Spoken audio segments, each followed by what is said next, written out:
Today, let's talk about the very important topic related to every woman across the world, dowry, the devil in the world of marriage. They say marriage is sacred, but in India, for centuries, marriage has also been a transaction.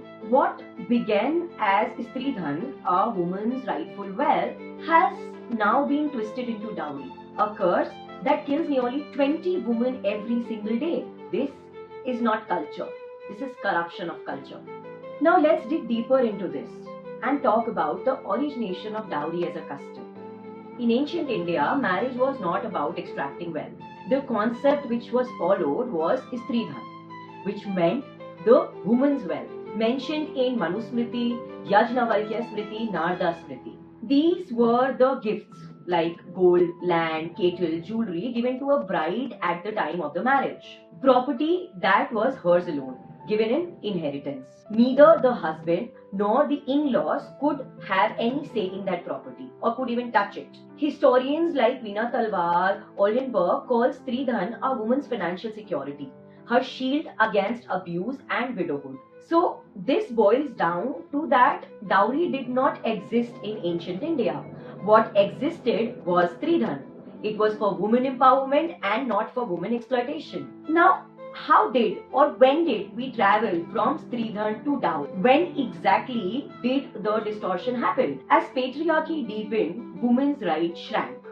Medieval period with child marriage, caste rigidity, royal alliances, gifts became compulsory. Historian Romila Thapar notes that marriage turned into family alliance and dowry crept in as an obligation. Further, by the colonial period, the British legal system destroyed the customary right of inheritance. Daughters were cut off from property.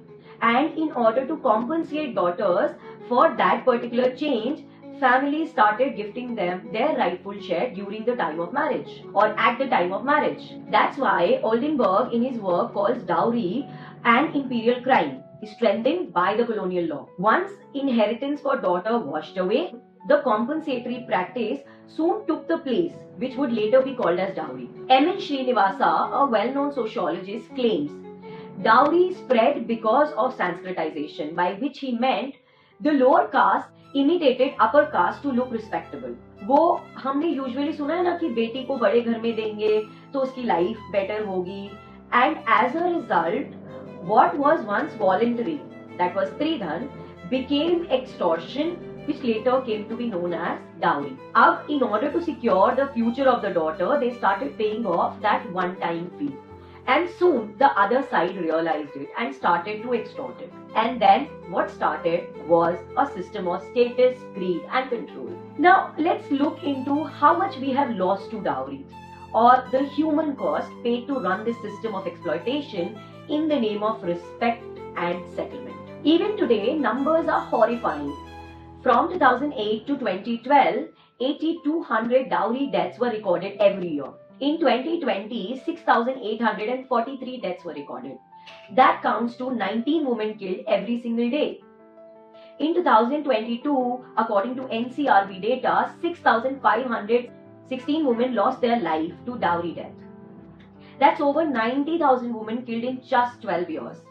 Feminist legal scholar Falvia Agnes calls this the most normalized form of murder in Indian society. Think about it. Every hour, a woman dies because someone thought she was not carrying enough gold, cash, or car into her marriage. Here, it is also important to look at the mindset or the psychology behind the growth of such a system. That's so inherently wrong and is a disgust in itself, for which we are going to explore some theories. So the first theory is social exchange theory. Marriage became a transaction, groom seen as a resource and bride seen as a payment. The second one is normative influence. Families confirmed out of fear. If others are giving dowry, we must give it too. The third one is about relative deprivation. If one groom's family got a car, the others are going to demand more. Next one is operant conditioning. Every time dowry was paid, the demanders were rewarded, normalizing the greed. So now in order to understand this, we need to remember that dowry was never a tradition. It is not a tradition. It is a cycle of reinforced exploitation. Now moving on, let's look into the lessons that we did not learn at time. Pandita Ramabai in 1887 predicted that without education and independence, women could be trapped in dowry-like exploitation. Ambedkar ji in 1950s, while decoding the Hindu Code Bill, said dowry will not die until women inherit property equally. M.N. Srinivasa saw how dowry spread across castes because of social competition. Madhu Kishwar in 1980s showed that legal bans do not work without women empowerment. Veena Talwar, Oldenburg proved that dowry is not ancient culture but a colonial distortion. Jack Goody in 1976 said globally dowry thrives in societies where women lose inheritance rights. So now we come down to a place where we can say across Indian and global thinkers, one truth echoed. Dowry survives because women are denied economic power. What matters is what can be done now to help our daughters and pull this system down for forever and make good a mistake that has been going on for decades as a culture of respect. So now let's look into some practical ways in order to tear down the system of dowry. Number one is restoration of Stridhan. Enforce inheritance. How do you restore Stridhan? Legally document all the gifts to the bride as her property. Spread awareness of Hindu Succession Act 2005, giving daughters equal right. Number two, flip the social prestige. Celebrate and glorify dowry-free weddings. मत glorify कीजिए 50 लाख की शादी की, 1 करोड़ की शादी की, 2 करोड़ की शादी. Youth movements, boys pledging no dowry marriages. Community shaming of dowry demanders. Shame them openly and clearly. Be vocally loud saying that he took dowry. भले ही उन्होंने सिर्फ अपनी माताजी की एक चेन ली हो. Number 3, law and policy. Strengthen Dowry Prohibition Act enforcement. Fast track court for dowry harassment. Mandatory public declaration of wedding expenses to detect illegal transfers. Number 4, education. Teach the true history. Teach about Stridhan and not dowry. And how did Stridhan, which was a boon, became a bane as dowry? School role plays, how to refuse dowry. University anti-dowry cells. Number 5, collective women power. Dowry survivors should create a network. Community women funds to resist dowry pressure. If someone is being pressurized to give dowry, she does not need to go back to her house. She can have an access to such a community. Then economic independence through microfinance, jobs and skills. Number 6, cultural intervention. Films and OTTs should ridicule dowry demanders. Celebrate dowry-free rooms. Priests and officials should be legally bound to certify dowry-free marriage. Social media campaigns making dowry-free weddings as aspirational, as a new normal or as a new cool. Here we need to understand that dowry is not a tradition. It is theft.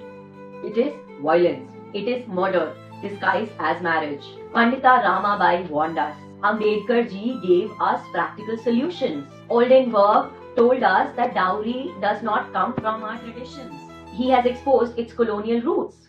And every TED today tells us the same thing. The change is overdue. लड़के की माँ को सोने की chain देना जरूरी नहीं है, वो लड़का खुद दे देगा. अपनी बिटिया को अच्छी एजुकेशन दीजिए, उसके लिए माइक्रो फाइनेंसेस क्रिएट कीजिए, उसको स्किलफुल बनाएं. To every parent, your daughter should not be a burden. Or I would rather say that your daughter is not a burden.